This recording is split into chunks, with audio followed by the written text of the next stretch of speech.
Yo l'équipe, j'espère que vous allez bien. Pour ma part, ça va super. Bienvenue sur cette chaîne et pour ce nouveau format, je vous ai préparé 2-3 histoires vraiment pas mal. Sans plus attendre, je vais vous raconter la première histoire. Ça se passe en 1977. Une équipe de télévision colombienne filme un marché pour un reportage banal. Parmi la foule, une femme s'arrête et fixe la caméra. Elle semble confuse, presque affolée. L'opérateur zoome légèrement sur elle. Puis, il pivote la caméra vers la droite pour montrer une autre scène. Seulement 2 secondes après, il revient sur elle et la femme a disparu. Plus rien. Pas de sortie.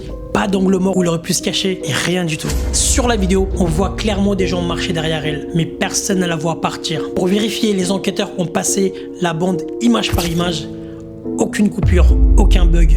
Cette femme a littéralement disparu. Alors, les autorités ont finalement classé l'affaire comme anomalie optique, mais les personnes qui ont analysé la bande affirment que quelqu'un était présent et elle a disparu. Est-ce que tu penses que c'est un montage qui a été parfaitement réalisé ou c'est une disparition totalement étrange? Franchement, toi, qu'est-ce que tu en penses? Dis-le nous en commentaire. Sans plus attendre, je vais passer directement à la deuxième histoire. Et tu vas comprendre pourquoi même les pompiers ont refusé de retourner dans cette maison. En 1992, à Chicago, la centrale d'urgence reçoit un appel. Silence complet, puis un souffle lent, étouffé.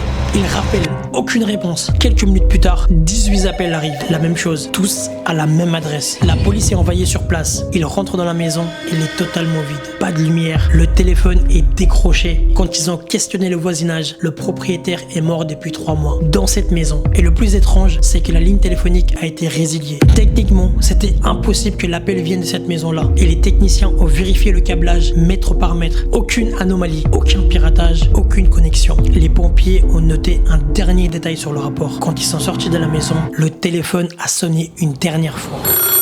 Alors, à votre avis, c'était quoi? Un bug? Une mauvaise blague? Ou tout simplement quelqu'un ou quelque chose qui appelait à l'aide? Bon, sans plus attendre, voici la troisième histoire. Un homme est entré dans un ascenseur et il n'est jamais ressorti.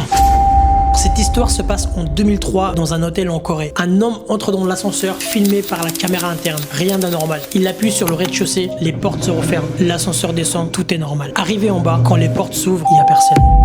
L'homme a disparu. Le personnel de l'hôtel ont vérifié plusieurs fois. Aucune sortie possible par le toit. Pas d'arrêt intermédiaire. Aucune coupure de l'enregistrement. La police a inspecté toute la cage et aucune trace. Et même les effets personnels qui ont été dans sa chambre n'ont pas été touchés. Entre le moment où il rentre dans l'ascenseur et le moment où la porte s'ouvre, il n'y a aucune image de lui nulle part. Comme s'il s'était littéralement volatilisé. À votre avis, c'est quoi? Une fuite parfaitement organisée ou une disparition totalement étrange?